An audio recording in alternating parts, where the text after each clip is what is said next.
All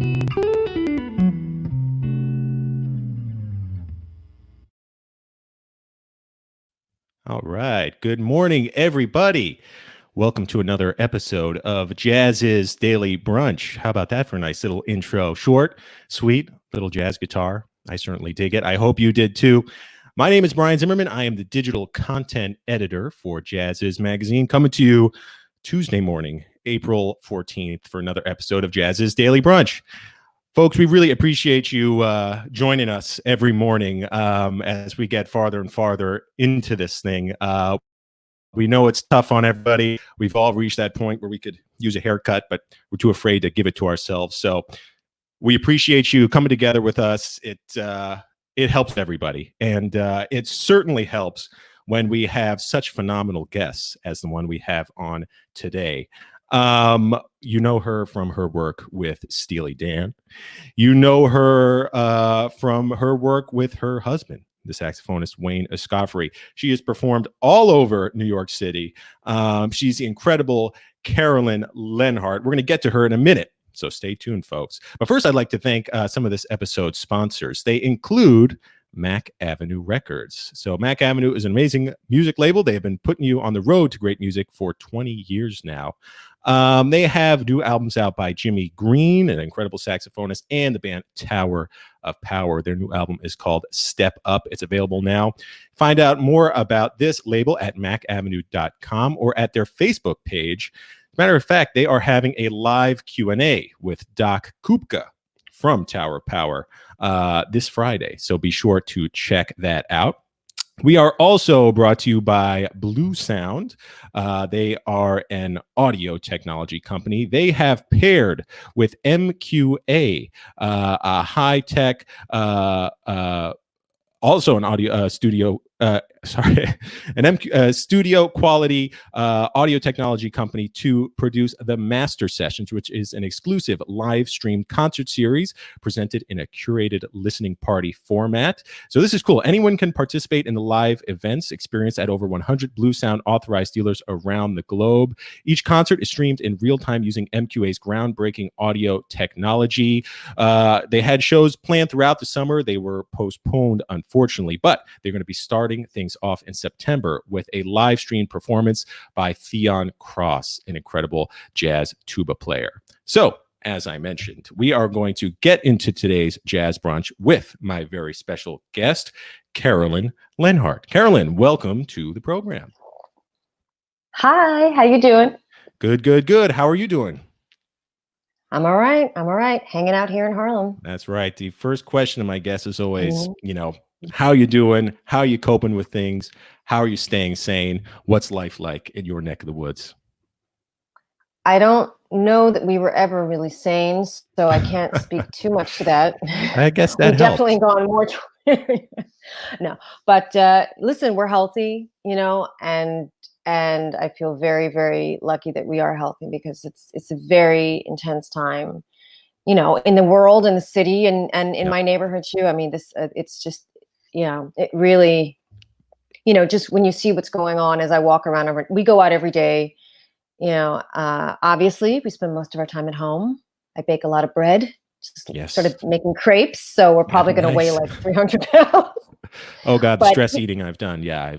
Oh my God. Yeah. But but listen, I'm lucky, so, and I know it, trying to help out our neighbors and just keeping tabs on everyone who's, working in the laundromat and the food town, Yeah. That's good.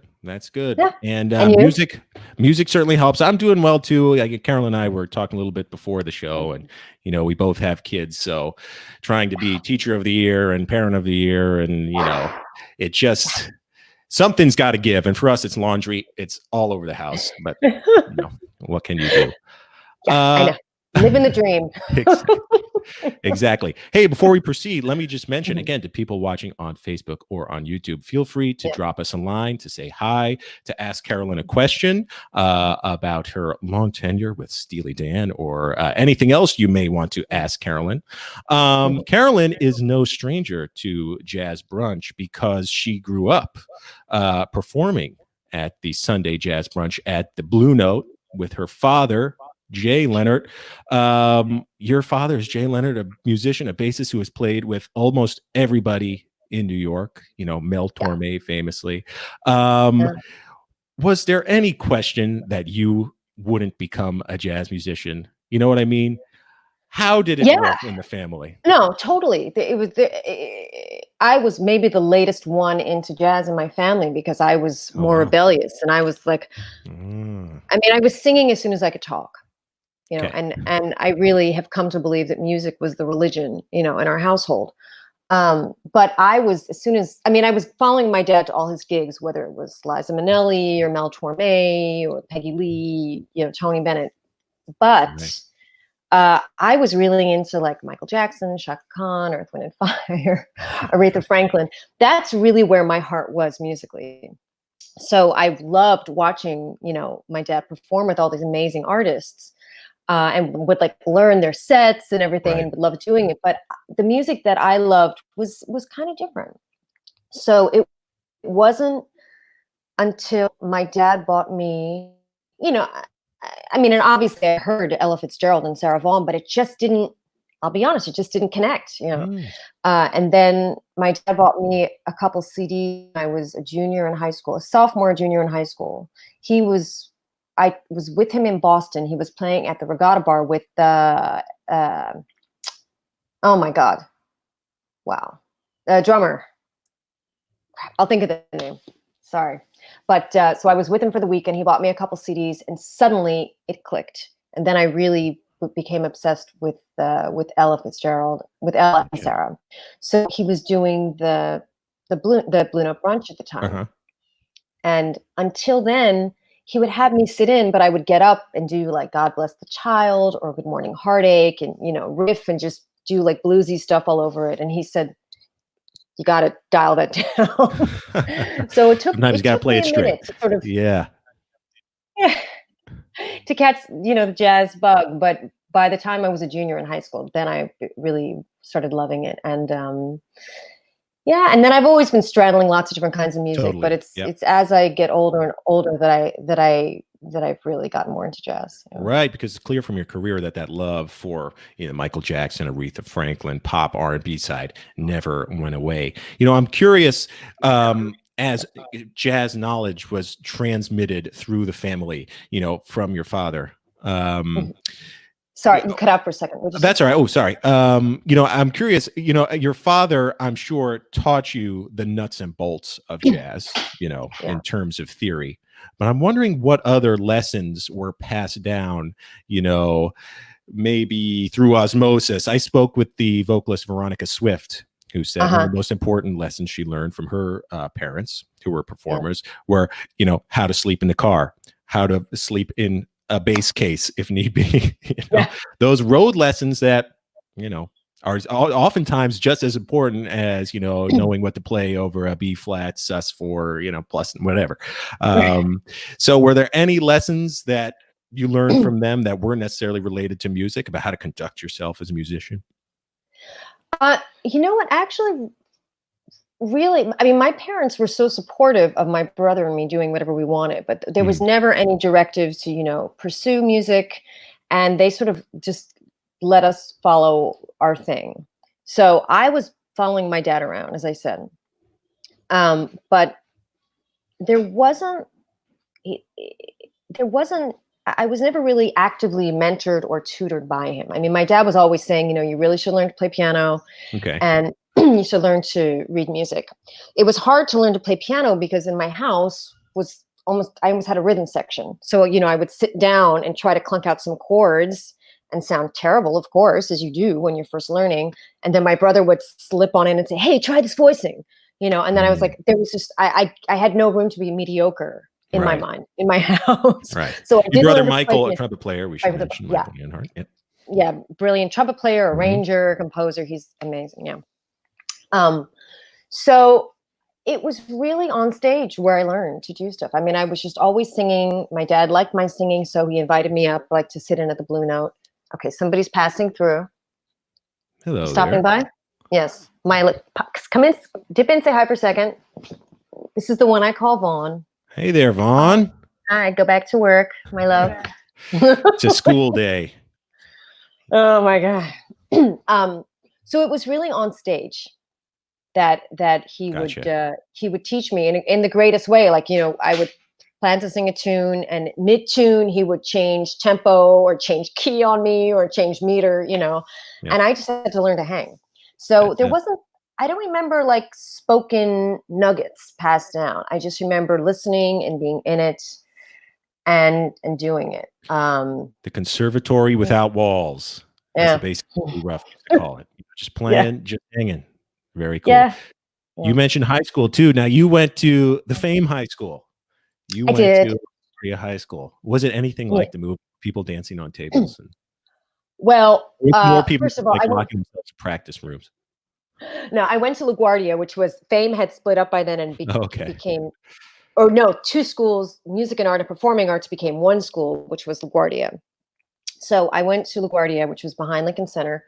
Yeah, it was a different thing by then. And I'll never forget, we all decided one day to like rebel. We're like, we're going to dance on the tables at lunch and in the cafeteria. We tried, we all got detention. Oh boy. So it was, and it was the first, the beginning years of LaGuardia when they were sort of trying to figure out the balance between being a specialized high school and the Right. academic thing versus the specialized arts thing. So, I mean, honestly, what I got out of it was the gospel choir. I was going to a really elitist girls' private school on the Upper East Side of Manhattan. Mhm. Still not sure why my parents sent me there. But that's where I'd gone to school from like kindergarten through 8th grade. Okay. And I knew I wasn't happy, but I also like, that's all I knew. So my parents were like, why don't you, look at some other options for high school? And as soon as I was on the tour of LaGuardia and I heard this Gospel phenomenal choir. sound, yeah, from like down the hallway, I like broke away from the tour and the tour guide ran down the hall, and it was just, I mean, it was an award-winning choir at that point. And as soon as I heard it, I was like, I'm going here, and Oh as soon yeah. as I started, I spent 4 years in the gospel choir. So that's really was my Wow. thing. Did that open up the wormhole into gospel music for you and just pursuing that? And Yeah, it did. I mean, there was always a conflict in that I wasn't a particularly religious person. Mhm. And, obviously gospel music is not secular music. I Mhm. mean, I definitely have faith, but I wouldn't qualify it as being part of any particular religion.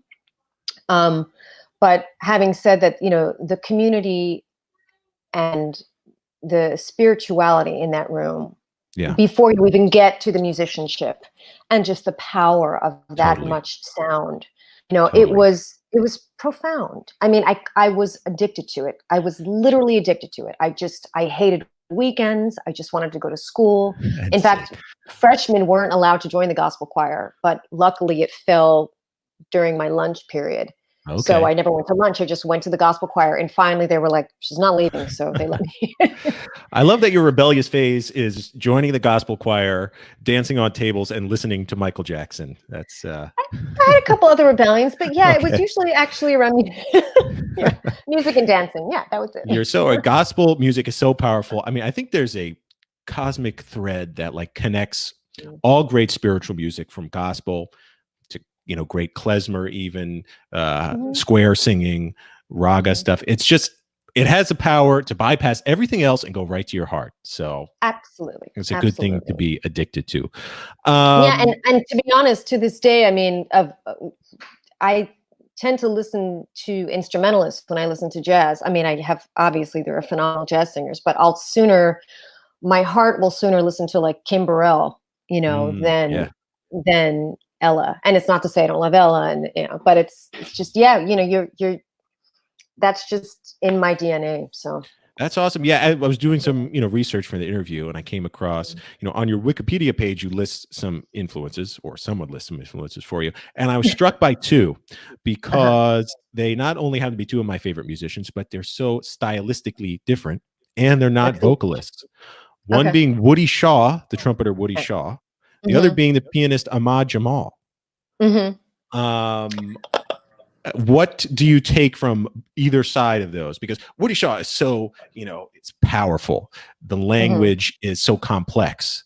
Yeah. Ahmad Jamal, laid back, powerful use of dynamics. So what is it about those two Yeah. musicians that spoke to you?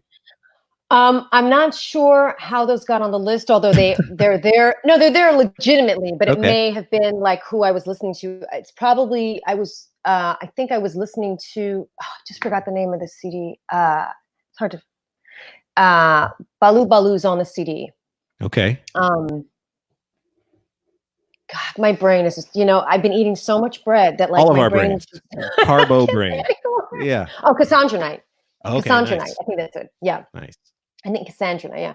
I was listening to, just obsessed with that album. And then I was in the story, I should also just pivot for a second and mention that I was in London with Wayne Escoffery, at the time. And I'm just going to tell you quickly, most people know this, but Wayne and I have a lot in common and always will.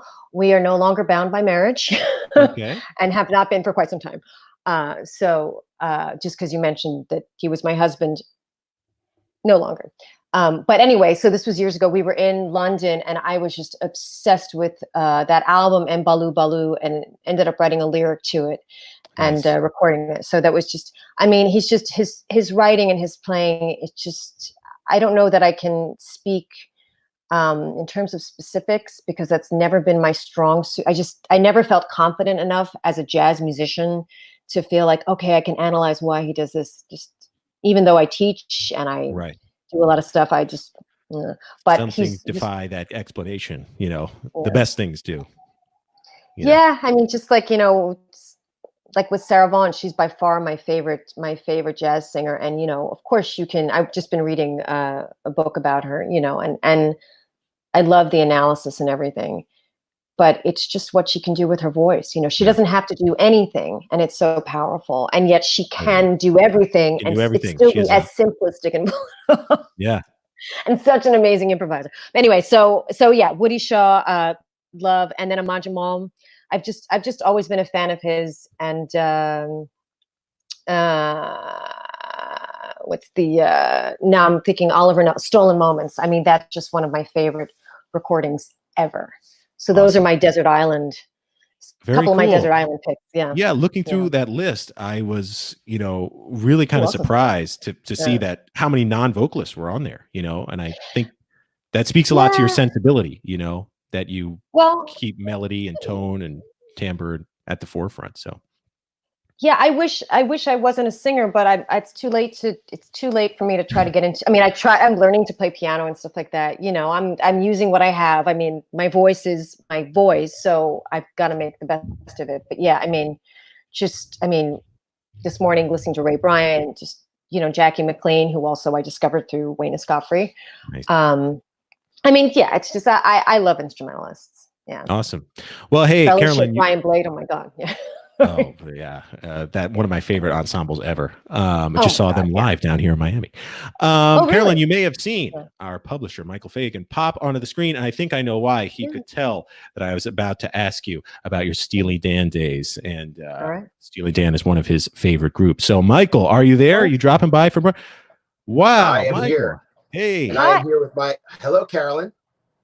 Hi, how you doing? I'm good. Good to see you after all these years. It's been a while. I know. I saw the last time Nadia. Hi, Nadia. She was in my little office here, and to say hello to everyone. Say hi.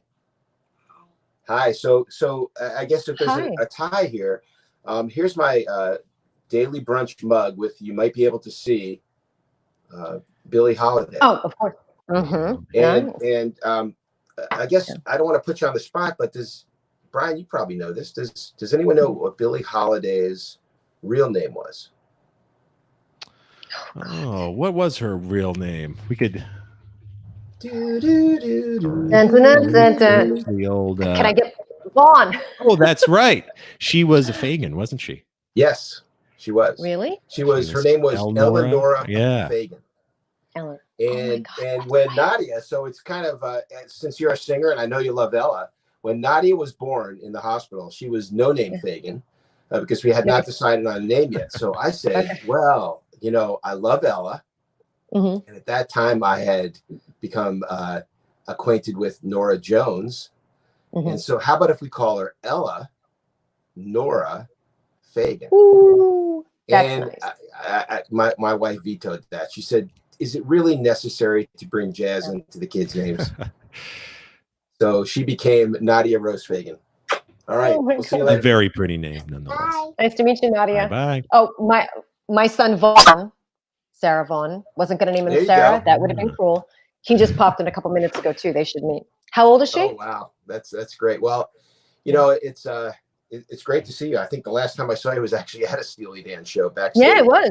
Yeah. And I know we've tried it. And for those of you who don't know, Carolyn was on the cover of Jazziz. I want to say circa 2000. No, 19.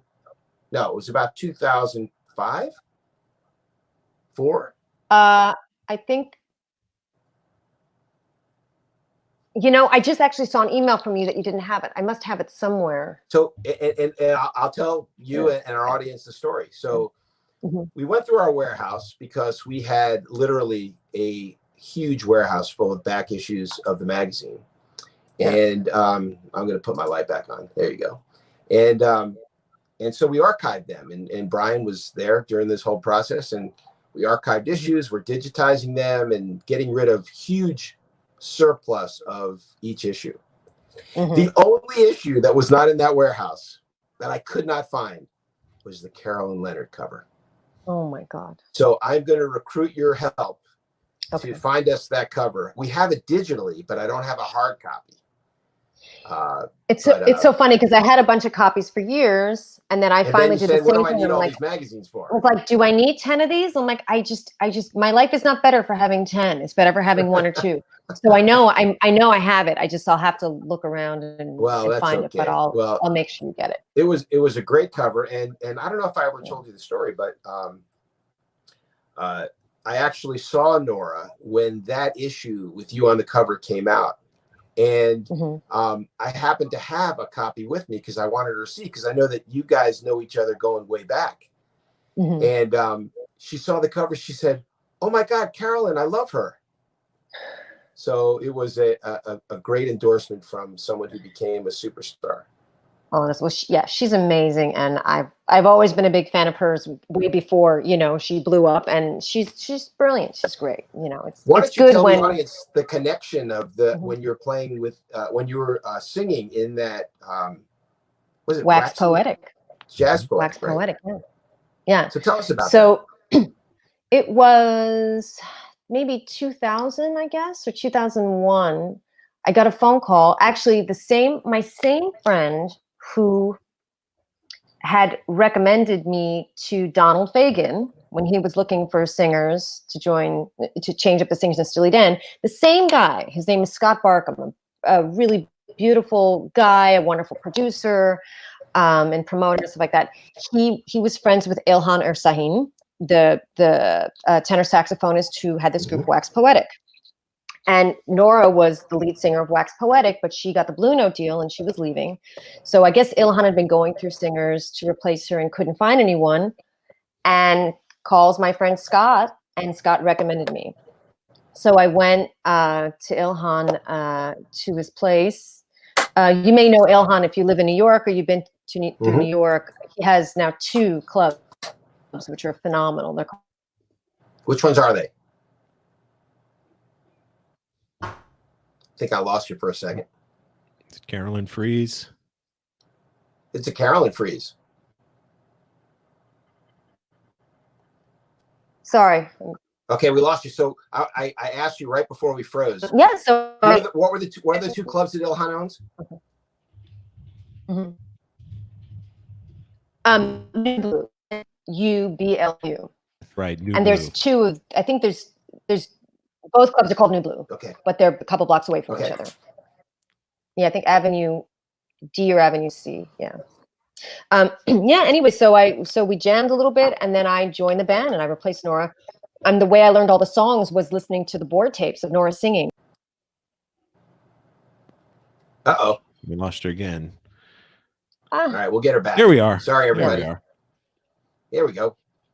Sorry. Suspense. Yeah, the way she interpreted them were so exquisite that I was just like, there's not, like, that's just the way to go with these songs.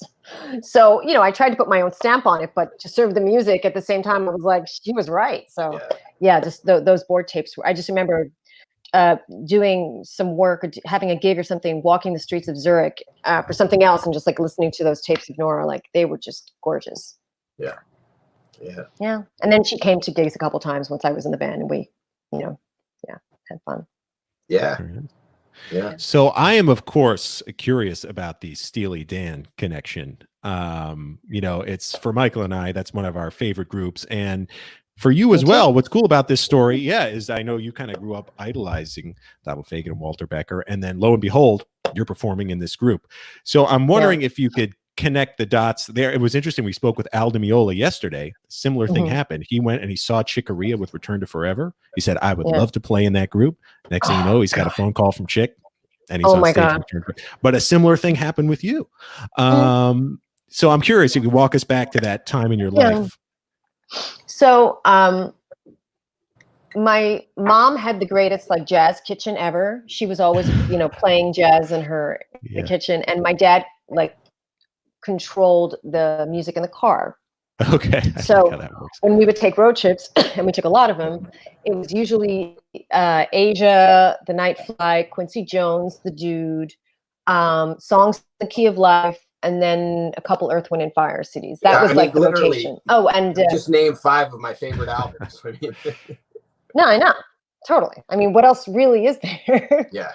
So looking back, I realized that I would just, you know, listen to these albums constantly. And I did remember at one point, I really loved to sing the harmonies, not sing I always loved to harmonize with whoever, you know, was doing what at the time. But that's what I grew up listening to and loving, you know, before I had a choice. Like that's what was just being put in my ears and my heart. So of course I was a Steely Dan fan. And then Elaine's, there was a famous restaurant on the Upper East Side called Elaine's. And they turned one of the rooms at Elaine's into like a live cabaret jazz club. And when I was maybe 17 or 18, the woman who was booking it at the time, Libby Titus, was Donald Fagen's girlfriend. Now she's his wife, has been for decades. And my dad asked Libby to give me a gig. So that was one of my first gigs.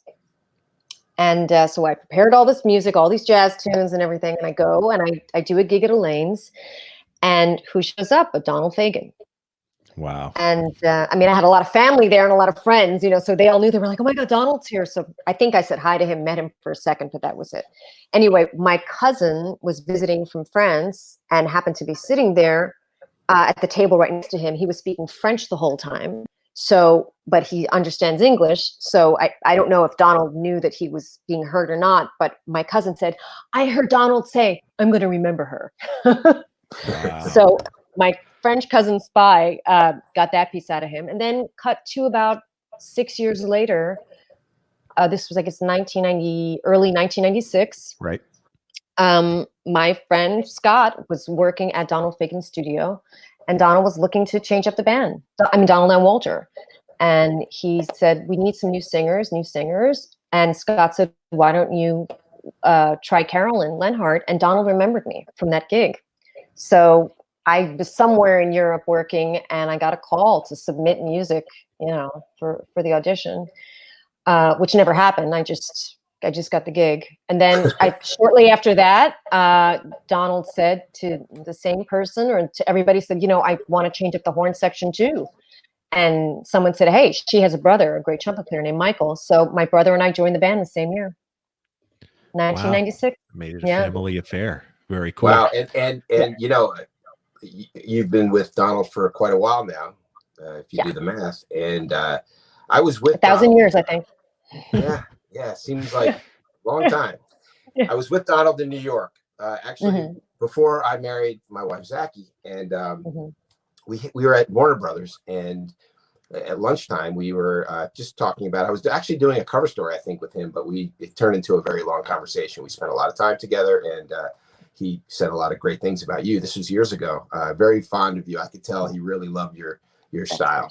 But what was funny about it, what I'll never forget about that time, is that my wife was with me. not really knowledgeable of Steely Dan, and you know, I'm a huge fan. I mean, Donald's one of my. I just find him so brilliant, and we leave the Warner Brothers, get into the elevator, and my wife turns to me and said, "Who was that again?"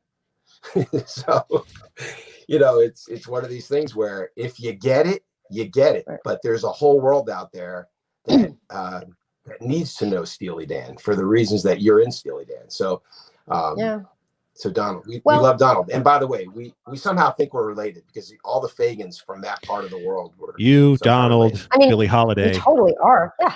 One big happy family. Yeah. One beautiful little family. Yeah, Donald, Billy, and I, we get together for you know, holidays. That's right. Yeah. Do you remember those early recording sessions and, you know, some of the first tunes you had to perform with Steely Dan? Yeah. So the first thing I did was we did a tour in '96. Okay. So yeah, of course, like I mean, again, I got this call maybe in January or February of '96, and they asked to submit me to submit some music. So I did, and I really thought that was going to be phase one of auditioning. I mean, I was really young, and I'd never worked as a backup singer, you know, and I didn't know what was going to be required. So I sort of figured I was going to have to go to one audition in a bikini or something. I mean, you know, back in those days. Different times, yes. Yeah, I mean, not so different, but luckily that's true. Slightly different, you know. So I was just sort of waiting to hear what was going to happen next. And then I got the gig. Nice. Nothing. I just was told when rehearsing. So I walk in, you know, totally excited, scared to death. And the first day was Donald, myself, and the backup singer, a wonderful singer named Michelle Wiley. It was the three of us, you know, sitting in SIR, like in a little room with a Rhodes, just going through tunes. And I feel like the first song we did was Home at Last. Mm-hmm. Might we hear but that or Bad Sneakers? A little Bad snippet Sneakers or Home at Last. of, might we hear just a little snippet of either one of those? Your first tune with the Dan? Oh my God. Yeah, the only thing is you got to remember, now I just know my part. That's cool. Hey, the harmony is cool. I know it's super highway, this bright familiar sun. I guess that I'm the lucky one. Who wrote the tired sea song, set on a peaceful shore. You think you heard the one before. Danger on the rocks is surely past. No, danger on the rocks is surely past. Still I remain tied to the mast. Moving forward. Could it be that I had found my home at last? Home at last. Yeah, very it's really nice. fun to only hear that part. Now, I remember it, and you'll have to correct me if I'm wrong. The one Steely Dan song that you really stepped out was Pixeline. Oh, yeah. Was that one that you remember where you really? I mean, you were all. It was almost a duet. I do, but you know, there was a bunch of sessions happening at that time, including. There was a recording that they had me do, like either I did it as a duet or something, or I had a major feature on a Joni Mitchell tune that they rearranged and recorded that never came out. It was a beautiful track though. So there was a lot going on at that time. I mean, of course I remember Pixeline, but it was just like that whole album was just so beautiful. Yeah. But yeah, Pixeline's a fun tune. We hear so many stories about their meticulous recording process. You know, we hear in the studio, things had to go their way. And I'm curious, you know, did you see that side of them of just the really professional taskmaster, detail-oriented arrangers, composers, engineers that they were? Yes. Yeah, I did. I mean, so I had done a tour with them in '96. And then they went into the studio, was it the end of '98 or '99? You know, they were doing Two Against Nature. That's right. And so that was the first time I went into the studio with them, really. And I forget the first session that we did. I'm not sure if it was Jack of Speed or which ones we did, but that was the first time I went in. And by then I had toured with them, so I knew them pretty well, and I wasn't concerned about doing a session. I mean, any more so than just like going to do a recording session would make me, anxious or excited. And yeah, it was intense. There were that day, and we would do 10 to 12 takes of each whatever snippet or clip. Yeah, wow. Doing just your little and part. then they'd say, yeah, just like we take it like in maybe 2 or 3 line chunks or something like that, like a verse, something like that.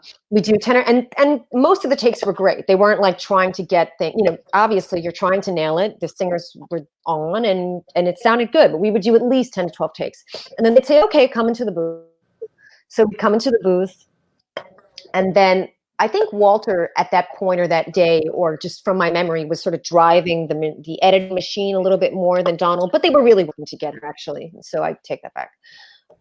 Then they would go through each take and, slice, edit, and just you sit there and you watch and you hear them take apart these takes, which objectively all sounded pretty good. I mean, of course there were a couple moments which were clunkers, but objectively the standard was pretty high.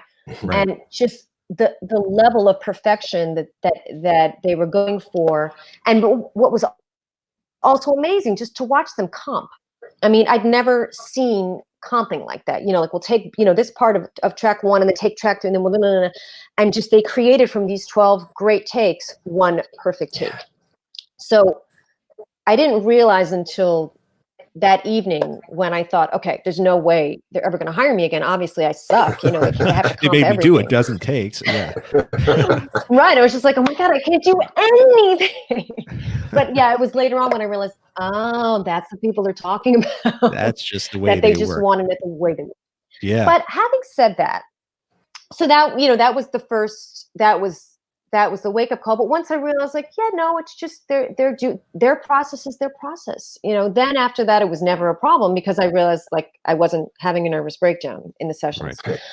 Internally, of course. but I will also say that, I feel so lucky to have spent so much time with both of them in the studio together and then separately as well. And it's just amazing. You listen to these albums, which are just iconic works of art, and we know them as the finished product. And yet when you see them record, they go through the same process that we all go through. They try stuff, they don't like the ideas. Yeah. It's just the process. They happen to be brilliant, and what they come up with is amazing, but it's the same process. And I realize that, if you're not really willing to allow yourself to suck and be mediocre, you're never going to push through to find anything that's worth, really creating or making, or sharing with anyone. So that was also very powerful. Fail and fail better, as they say, Samuel Beckett. Exactly. One of the things that came to mind was, a lot of the stories that you hear about the OCD of Donald and Walter in the studio were really back quite a few decades ago with Asia. And I think, do you think that maybe by the time Two Against Nature was being recorded, that they're older, they knew what they wanted, maybe they were a little less intense about the process, although it sounds like they're always pretty intense, and you came at a time where a lot of that kind of part of their work world maybe was more refined.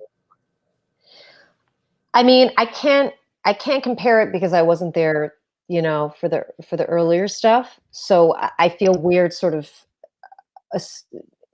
even weighing in on that. I mean, I think that, they clearly, they know what they want, and they know when they're looking for something, and they know when they find it, and they're, I mean, obviously I say they as if they're both in present tense, because in my heart, Walter will always be here,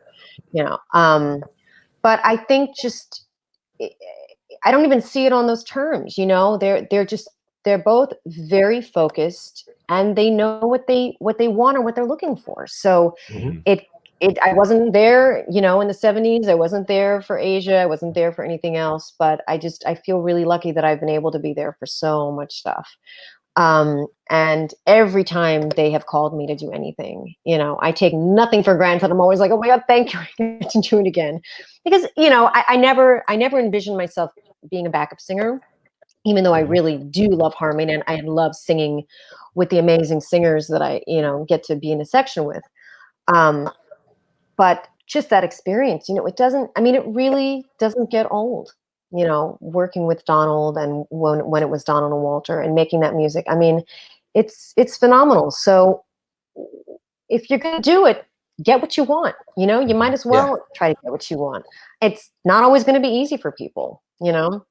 I mean, I don't mean to make such a globalized statement, but it's just, you know, I think about, you know, also just, you know, as a woman, like the way women are, you know, people react to women when they stand up for what they want. It's just like, yeah, you're supposed to ask for what you want. You know, you have one shot and you have one life, and obviously try to be kind and try not to make everybody around you crazy, but they had a vision and obviously it worked. So I think the results speak for themselves. Yeah, and there's amazing music that they've made, you know, on Two Against Nature and Everything Must Go and the live stuff and the new ideas and the arranging. I mean, it's beautiful. So it's worth it. Yeah, and you know, in addition to, you know, your contributions, and Donald talks about this a lot. I mean, he knew exactly what players he wanted to be doing certain things. So when he wanted a guitar solo on this song, he went to the go-to guitarist. When he wanted you know, a certain sound, a saxophone sound, he knew that Phil Woods was the guy. He wanted on Asia a certain sound. He knew Wayne Shorter was the guy. So he and Walter certainly knew what they wanted. You're absolutely right, and they got it. And it may have taken 13 takes, but they knew what they wanted. Yeah. I mean, if you can do it, do it. You know, if you can actually figure out what you want and then manifest that, it was worth it. I think all that time was worth it. Yeah. I mean, I will say that having said all that, somehow, you know, in recent years, the touring band, we have sort of settled into like a little family vibe. So that has become very, very mellow. And I mean, it was always mellow, but it's a very relaxed experience. I mean, everyone's operating at such a level that it can be, but you know, our touring thing is the opposite of what people, you know, these conclusions people draw from what the rumors they've heard about Donald and Walter. You know, we have a lot of fun. And I have to also say, like, obviously I can believe that people still come to, you know, to the gigs, but it's just, it's amazing to me that so many young people, you know, are out at the Steely Dan shows. I mean, we had a tour planned. We're postponing that, but I mean, they just keep booking stuff. We just keep working because it's a testament to the music and the writing. Yeah. And, you know, you just alluded to the fact that you're kind of part of the family now. I think I think what I've observed is that in the past, a lot of the session players that were on that album they were certainly phenomenal contributions to certain songs and albums, but they weren't, you know, Carolyn Leonhart, where they're actually part of the Steely Dan family at this point. So, you know, we hear stories, for instance, the one that immediately comes to mind, the saxophonist John Clemmer, on an earlier Steely Dan album. I think it was pre-Asia, where they invited him to come into the studio. I think it may have been Caves of Altamira from, you know, one of the first couple of records. And he's listening to the song for the first time, the tracks that have been laid down. This is John Clemmer. He's telling me the story. And they're in the booth, and all of a sudden they get a thumbs up, like it's your time to go. He does his solo. They have him do it a couple more times, and then they wave at him, bye-bye, it's time for you to go. And the only time he actually heard his contribution was when the album came out. Do you have any stories like that? No, I mean, you know, when they everything I recorded, except for that Joni Mitchell thing somewhere, I don't know whatever happened with it, but everything I've done is always, I mean, I've had maybe little moments being like, you know, featured or doing the things, but it's usually section stuff. Mm-hmm.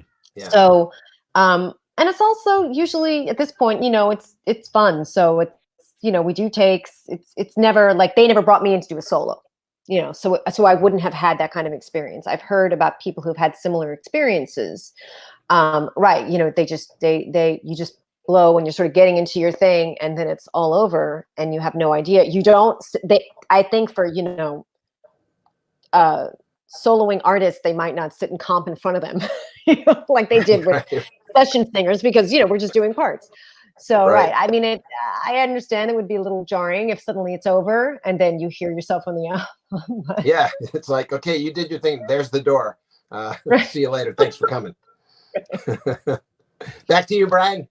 Well, I was just gonna, you know, I hate to move on from Steely Dan, but you of course have we actually never do, you know. That's true. Always do. Right. That's never true. move on from Steely Dan. But you've had a prolific career as a soloist as well, you know, and in terms of interpreting songbooks, one of my favorites of yours is the music of Robert Allen that you did, kind of an unheralded songwriter and lyricist, and it was so nice to see you bring attention to his songbook.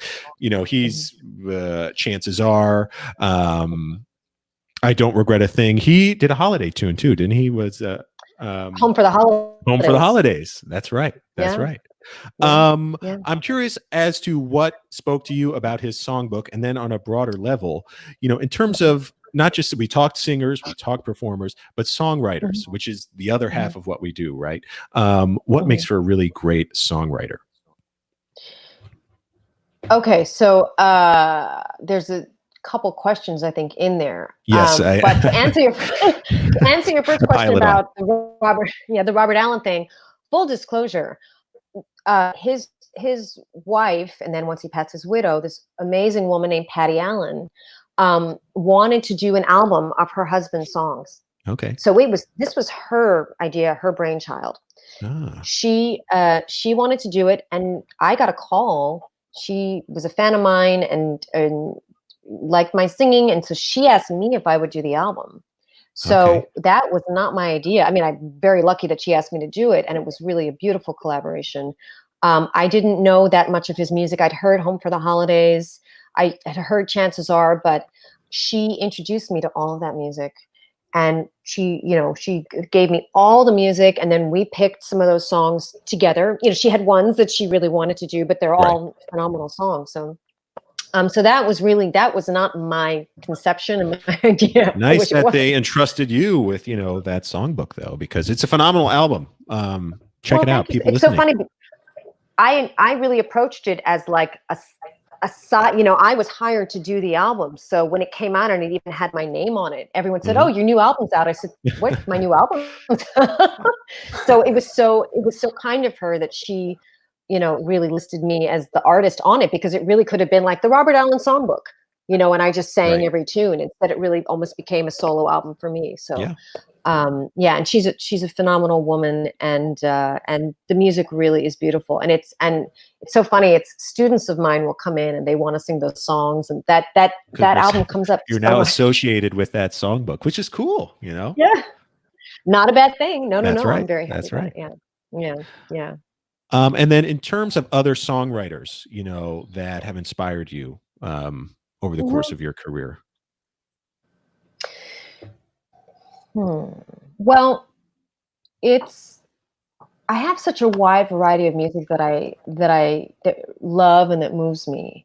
And of course, you know, having spent so much time around Donald and Walter, it set such a high bar for me in terms of just like what makes a great songwriter. And I think, and of course for me too, there is a difference, the song and the song itself and who performs it. But I'm a singer at heart, and I'm always so impacted by the production or the vocal performance of a song that has lyrics, that has sung by someone. So I'm just a fan of so many people, and there's such a wide spectrum of great music. You know, you can take the brilliance of Donald and Walter, but that's almost, you can't copy that. You know, I mean, I see people try, and more power to them, but it's a dangerous game because there's just there's a Right, whole that level of world originality. Yeah. just derivative Steely Dan stuff Yeah. out there, and it's great, but it's just spend that much time finding your own voice. Well, I'm certainly not going to ask you to pick your favorite Steely Dan song then. But is there one that you think really kind of exemplifies or illustrates their brilliance, in terms of composition and musicality? And if so, are you able to perform just a little bit? Well, no, because there's so much music, and I have my favorites, but like even just a couple days ago, I suddenly couldn't stop singing. Wait, which one was it? From the movie. Not Fetch. FM? Yeah, FM. Suddenly that was in my FM, head. no static at all. Morning. Yeah, FM. Yeah. You said Caves of Altamira. That's always been one of my favorites, my deep, deep favorites. Pixeline is gorgeous. I love Jack Speed. I'm sorry. Now that we do Nightfly, the whole album, that whole experience is insane. That's just an amazing, amazing thing. The album nights are always phenomenal, honestly. Nightfly is just Ruby. Yeah. No, Royal Scam is amazing. There's just so much music, I can't even think some of the older stuff, the couple of the tunes that we don't even really do. Oh God, Pearl of the Quarter. Oh yeah, that's a nice tune. So okay, so let's go a little broader. What's your favorite Steely Dan album? It's a Sophie's choice. Can't do it. Wait a second. What's your favorite Steely Dan album? Asia. Oh, you're going to answer, aren't you? All right. Definitely Asia. It's not that I necessarily like all the songs on that better than another album. I'm just mesmerized by the players on that album and the solos that they perform, and how Donald and Walter weave them into these just incredible pop songs that I've never for those who have really studied that album, they realize that there's not another album like that. Yeah, it's true.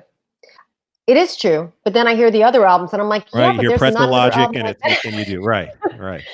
Well, that's the only problem. By the way, I would sort of say maybe Throw Back the Little Ones in a certain way it's definitely one of my favorite songs. Michael. Yeah, it's too many. Yeah. I agree. What a beautiful song. I'm sorry, I can't. Yeah, I can't play the game of like what's my favorite song or what's my favorite album, because they're just. How about you, Brian? What's your favorite Steely Dan album? I like Asia, of course. I do like Pretzel Logic as well. Nightfly. Yeah. Donald Fagen, but Two Against Nature was great too. I'm on Carolyn's side here. I think it's just impossible to pick. Also, 11 Tracks of Whack. Walter Becker. Book of Liars. I've been doing my quintet for years. Yeah. Walter's album, 11 Tracks of Whack, and then there was also Circus Money. That's right. There's some beautiful music on. They're just, it's overflowing with riches. The two of them. That's right. Well, hey, Carolyn, before we sign off, we did have a question on Facebook. Someone was asking about the olden days. They asked, and Jeff, I don't know if you can put it up on screen, but someone asked, we mentioned your father played with everybody back in the day. Andreas, tuning in from Germany, pointed out too, Mark Murphy and the great Blossom Dearie. Any chances you met them and any memories of them? I don't have any memories of meeting either of them as a child because I was really young. I can throw out a couple other people though who are not so shabby. Okay. So I was touring with Mel Torme for years, and I would go to every gig. I would go everywhere. I knew particularly his set backwards and forwards. Nice. And I was tight with him to the extent that one day, I had a babysitter watching my brother and me at home, and the phone rings. She picks it up and she goes, "It's your Uncle Mel for you?" And I was like, "I don't have an Uncle Mel." She's like, "It's Uncle Mel." And I thought about it, I'm like, oh, wow. Mel Torme, okay. She freaked out. Uncle Mel. That was, yeah. So this, I think I do, this might've been 1980, because I was just reading this book about Sarah Vaughan, and they were talking about when she did a tour with Mel Torme. The lineup was her and Mel and someone else. And I realized this probably was that tour.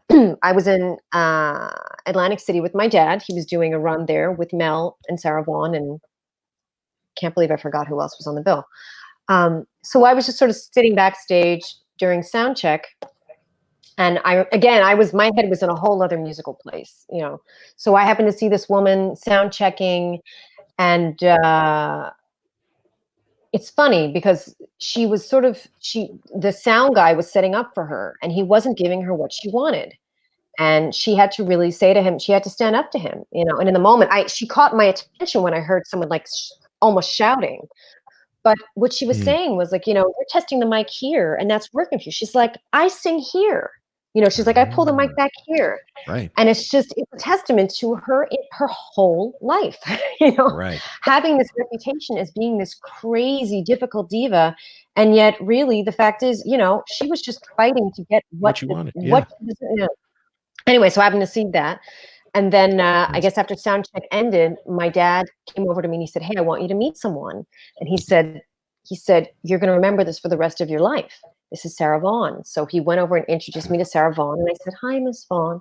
She said, hi, you know, very sweet and everything. And that was that. But it's funny because I did remember it for the rest of my life. My son is named Vaughan. And that was a thrill. That was a thrill. So I have a sort of theme for your next album. You could do a bunch of Mel Torme songs, and it could be songs from Uncle Mel. From Uncle Mel. Yeah, I love you, Uncle Mel. I have to give some credit to my quintet, who has been waiting patiently for me to release this album that we did a year ago. It's like Myron Walden has been in my band for years, you know. Christian Sands was phenomenal. Richie Goods, and Rodney Green. We did an album a year ago, and I have to release this album. They are phenomenal. They sound amazing. And in fact, we were flying out to Aspen to do some gigs right when like the quarantine sort of hit, and we got as far as Denver, and then they called from Aspen. They're like, state of emergency. We don't come here, you know. So I owe them some gigs. But after I get that album out, the next one is a album with my dad that we've been sort of recording pieces of for a couple years now, and we do have a couple tunes from the Mel years on that album. Wow. And maybe we should do a couple more too. Yeah, it's fun. That'd be great. Something to look forward to. Awesome. Yeah. Absolutely. And Carolyn, where is the best place for people to follow along with these new developments, see what's going on when you do start gigging, you know, where are they able to follow along? Well, I've been threatening for a couple years now to put my website back up. I sort of released all that. I was busy, you know, raising the kid and doing other stuff. I'm going to get the website up within the next couple months. Cool. And Facebook, and I will keep you posted. There will be lots of stuff going on for sure. So awesome. I'll make it as easy as possible. I'm terrible at promoting, but I'll find a way to get the stuff out there. We'll help you. Yeah, we can help with that. Carolyn, thanks for joining us. I know you're hunkering down, but from what I hear, you're a major like submarine military history aficionado. Is this true? It's true. This is true. I mean, so you know, as I've started like writing vocalies and stuff and doing and writing more, I've had less time to do that. But yeah, it's true. Very cool. So this hunkering down, I mean, this is no problem for you. You think you can do one of those 90-day submarine missions? That's right up your alley, huh? We'll see. You know, it's actually really funny. When we did gigs in Honolulu years ago, Walter Becker knew how obsessed I was with submarines. In fact, flying from Maui to Honolulu, we were all on one flight, and suddenly Walter yells back at me from the front of the plane. He yells back, "Carolyn, look out the left side window," because there was a submarine returning to port. So he knew how crazy I was. And when we did the gig at Pearl Harbor and Honolulu, he shouted out to the whole crowd. He's like, "This young lady, her dream is to go on an active nuclear submarine. If anybody here can get her on a sub, please, you know, send word back." Has that happened yet? Because maybe we can help with that too. Someone did send word back, but I was going to have to stay in Honolulu for an extra week to get security clearance, and I was just freshly engaged to, you know, Wayne, and I was like, I want to get home. All right, well, But if next you have up, any tips, right, I was going to say Carolyn Leonhart live from the USS Pennsylvania. Yes, On no, day I- not far from 140. Groton.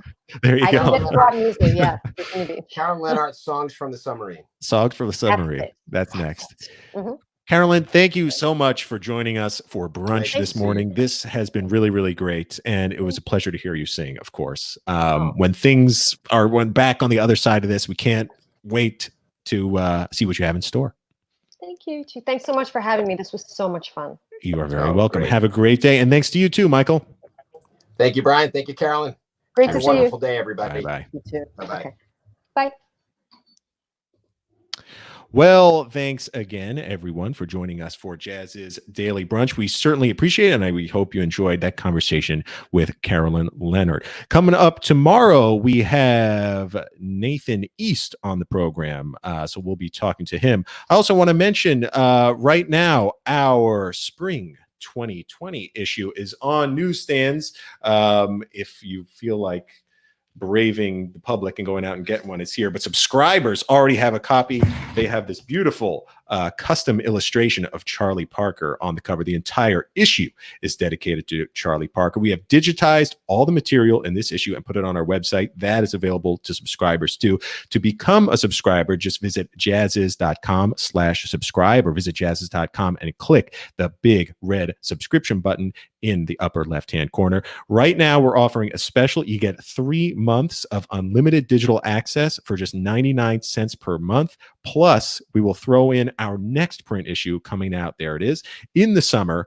And that is our Jazz Fusion issue. That's coming out June 2020. So if you sign up now, you'll be enrolled to get that issue. Also, for any independent artists listening, we know it's a tough time for you right now, but if you visit jazziz.com and click submit your music, we have a program called Inside Track that allows you to submit your new album directly to Jazziz editors. I get emails all the time.